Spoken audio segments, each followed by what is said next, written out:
नमस्कार दोस्तों, आप सभी का स्वागत है हमारे इस YouTube चैनल सौर कोचिंग सेंटर में। जी हाँ दोस्तों, अगर आप हमारे इस चैनल पर नए हैं तो हमारे चैनल को सब्सक्राइब कर दीजिएगा, साथ ही साथ बेल आइकन का बटन दबा दीजिएगा ताकि हमसे जुड़ी तमाम सारी जानकारी आपको सीधी मिलती रहे। मैं आपके समक्ष लाया उत्तर प्रदेश लेखपाल भर्ती से संबंधित ढेर सारी जानकारी, जिसमें मैं आज हिंदी से संबंधित वीडियो लाया हूँ, जिसमें बहुत ही महत्वपूर्ण है। ये लेखपाल भर्ती परीक्षा के लिए हिंदी के 25 क्वेश्चन 25 नंबर के आते हैं।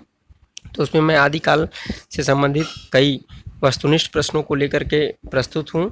तो मैं आदिकाल के बारे में बताने जा रहा हूँ आपको कि आदिकाल का जो समयावधि था वो 1050 से लेकर के 1375 संवत था। तो जी हाँ दोस्तों, जैसा कि आप जानते हैं कि सन और संवत में अंतर होता है। सन जो है वो 57 साल संवत से छोटा होता है। तो इसमें आप 57 साल माइनस करके सन बना सकते हैं कि आदिकाल किस सन से, आदिकाल की जो शुरुआत हुई थी वो किस सन से हुई थी। यहाँ पे मैंने संवत दिया है क्योंकि जो भी कॉम्पिटिटिव एग्जाम होते हैं उसमें ज़्यादातर संवत ही पूछे जाते हैं, तो इसलिए आदिकाल का जो समयावधि है वो 1050 से लेकर के 1375 संवत माना जाता है और सर्वोत्तम ये अवधि है। कई बुकों में मैंने देखा कि यही अवधि दी गई थी, इसलिए मैंने इसे नोट्स बना करके आपके समक्ष प्रस्तुत किया ताकि आपका गलत न हो सके। किसी भी एग्जाम में अगर पूछा जाए कि आदिकाल का समयावधि क्या है तो आप 1050 से लेकर के 1375 संवत के बीच का जो समय था वो आदिकाल का समय था। आदिकाल का नाम जो है किसने दिया इस समय को, यानी जो 1050 से लेकर के 1375 संवत की समयावधि है, इसे आदिकाल का नाम किसने दिया? वो थे हमारे आचार्य हजारी प्रसाद द्विवेदी जी। इन्होंने इस समयावधि को आदिकाल का नाम दिया। उसके बाद हमारे मिस्र बंधु भी आए, उन्होंने इस आदिकाल को आरंभिक काल बताया। तो मिस्र बंधु में और भी 3 बंधु थे हमारे, तो ज़्यादातर मिस्र बंधु करके ही हमारे कॉम्पिटिटिव एग्जाम में आता है, इसलिए हमने इसे मिस्र बंधु ही लिखा है। और मिस्र बंधु ने आदिकाल को कौन से नाम दिया? तो आरंभिक काल नाम दिया। और आरंभिक काल इसलिए दिया क्योंकि हमारे इस जो काल की शुरुआत है वो यहीं से आरंभ मानी जाती है। जो हिंदी साहित्य का इतिहास है उसकी जो शुरुआत है आदिकाल से ही हुई थी, इसलिए जो मिस्र बंधु थे उन्होंने आदिकाल को आरंभिक काल माना, जिससे कि जितने भी मिस्र बंधु थे उन्होंने इसे आदिकाल को आरंभिक काल का नाम दिया। उसके बाद मैं बात करता हूँ वीर गाथा काल।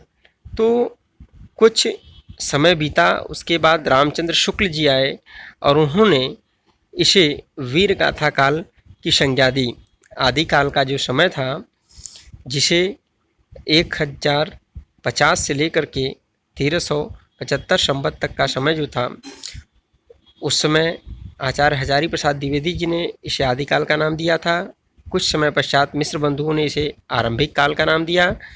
ज्यों ही समय बीतता गया, रामचंद्र शुक्ल जी आए तो उन्होंने इसी काल का नाम यानी आदि काल का ही नाम वीरगाथा काल रखा। वीरगाथा काल क्यों रखें उसको भी जान लीजिए, क्योंकि वीरगाथा काल नाम रखने से उनका तात्पर्य था कि उसमें वीरों की गाथाओं को सुनाया जाता था, वीरों की गाथाएं गाई जाती थी और सुनाई जाती थी।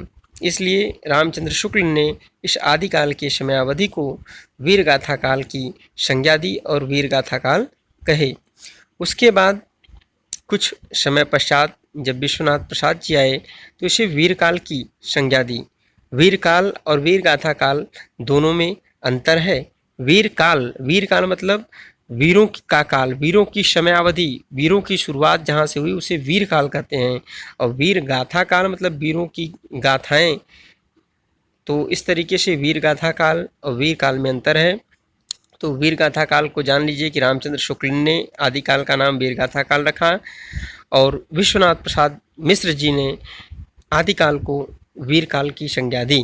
तो इस तरीके से कई बार एग्जाम में ये पूछे गए थे कि वीरगाथा काल नाम किसने दिया, वीरकाल नाम किसने दिया और आरंभिक काल तथा आदिकाल नाम किसने दिया। तो सबका नाम का जिक्र जो है हमने इस वीडियो के माध्यम से कर दिया है और आप इसे लिख भी सकते हैं अगर नोट्स बना रहे हैं तो। अगर नहीं बना रहे हैं तो आप शॉर्ट स्क्रीन लेकर के इसे तैयार भी कर सकते हैं, क्योंकि 5200 लेखपाल भर्ती परीक्षा है 2020 में आने वाली है, जिसमें कि हिंदी जो है कॉम्पिटिटिव एग्ज़ाम में कंपलसरी है, जिसमें अंतर्गत ये आदिकाल यानी हिंदी साहित्य के इतिहास से संबंधित कई भी प्रश्न बनेंगे। तो ये आदिकाल का एक सूक्ष्म चित्रण मैं आपके सामने करने जा रहा हूँ। उसके बाद मैं हिंदी साहित्य के इतिहास से अन्य वीडियो भी बनाऊँगा।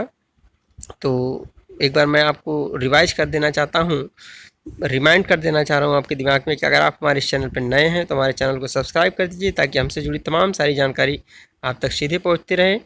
और हमारे ये जो वीडियो है अगर आपको अच्छा लगे तो लाइक तो बनता ही है। उसके साथ साथ अगर आप तैयारी कर रहे हैं तो ठीक, नहीं अगर आपकी जानकारी में अगर कोई तैयारी कर रहा है तो उसके साथ आप शेयर भी कर सकते हैं इस वीडियो को हमारे। तो अब मैं बात करता हूँ राम कुमार वर्मा जी के बारे में। राम कुमार वर्मा जी ने इसे चारण काल की संज्ञा, भाट काल की संज्ञा दी। तो राम कुमार वर्मा जी ने इसे चारण काल क्यों कहा? क्योंकि चारण जो होता है एक नायक के ऊपर लिखा गया चरित्र चित्रण होता है, इसलिए उसे हम चारण काल कहते हैं। क्योंकि इस काल में बहुत से लोगों के बारे में चरित्र चित्रण किया गया था, इसलिए चारण काल की संज्ञा दी गई। चारण को ही हम भाट बोलते हैं, यानी नायक के बारे में जो भी चित्रित किया जाता है, जो भी लिखा जाता है कहानी, उसे भाट काल भी हम कहते हैं।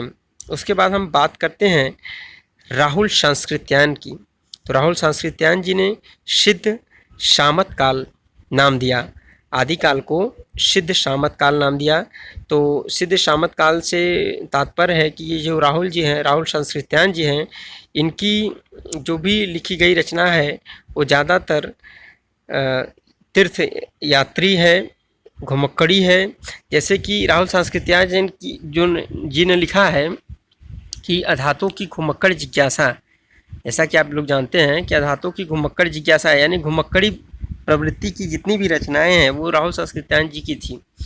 तो इस तरीके से राहुल सांस्कृत्यायन जी ने आदिकाल को सिद्ध समतल काल, सिद्ध सामत, समतल नहीं सामत काल की संज्ञा दी। उसके बाद महावीर प्रसाद द्विवेदी जी आए, तो इसी आदिकाल को वापन काल की संज्ञा दी।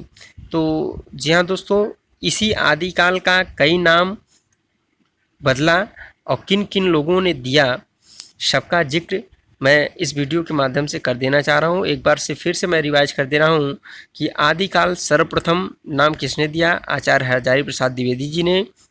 उसके बाद आदिकाल को आरंभिक काल की संज्ञा किसने दी? मिश्र बंधु ने दिया। उसके बाद आदिकाल को वीरगाथा काल रामचंद्र शुक्ल ने दिया। तत्पश्चात आदिकाल को वीर काल की संज्ञा विश्वनाथ प्रसाद मिश्र ने दिया। राम कुमार वर्मा ने चारण काल या भाट काल कहा। राहुल सांस्कृत्यायन ने सिद्ध सामत काल कहा। महावीर प्रसाद द्विवेदी ने वीज वपन काल कहा। तो ये सब जितने भी हैं वो सब के सब आपके, चाहे लेखपाल की परीक्षा हो, चाहे वीडियो, चाहे अन्य कॉम्पिटिटिव कोई भी एग्जाम हो, उससे संबंधित हिंदी में समझ जाइए कि हिंदी साहित्य के इतिहास से ये बहुत ही महत्वपूर्ण प्रश्न का ये वीडियो बनाया गया है। इसमें मान के चलिए कि आपको निश्चित रूप से प्रश्न बनते हैं। जो आदिकाल था उसकी परिभाषा क्या थी? आदि से अंत तक जनता की चित्तवृत्तियों की परंपरा के मध्य सामंजस्य स्थापित करना आदिकाल कहलाया। तो आदिकाल की जो परिभाषा है उसको समझ लीजिए कि आदि से अंत तक, यानी शुरू से लेकर के अंत तक जनता की जो चित्तवृत्तियाँ थीं हैं, उनके परंपरा के मध्य जो सामंजस्य स्थापित किया गया था, ऐसे काल को हम आदिकाल कहते हैं। आदिकाल से संबंधित रचनाएं और लेखक भी हैं, उनको भी जान लीजिए। कई बार पूछा जाता है कि आदिकाल से संबंधित निम्नलिखित में से कौन से लेखक हैं? तो खुमार रासो, विशल देव रासो, पृथ्वीराज रासो, जयचंद्र प्रकाश, जय मयक जस चंद्रिका। और इनकी रचनाएं क्या हैं? खुमार रासो दलपति विजय की रचना, विशल देव रासो नरपति नाल्ह की रचना, पृथ्वीराज रासो चंद्रवरदाई की रचना, जयचंद्र प्रकाश भट्ट केदार जो है इनकी रचना, जय मयक जस चंद्रिका मधुकर रचना है इनकी। ये तो थी आदिकाल से संबंधित रचनाएं और उनके लेखक के नाम। कई बार ये पूछा गया था कॉम्पिटिटिव एग्जाम में, तो हमने सोचा कि इनका भी कलेक्शन इस वीडियो में कर दें। उसके बाद मैं बात करता हूँ हिंदी साहित्य का काल विभाजन करने वाले व्यक्ति।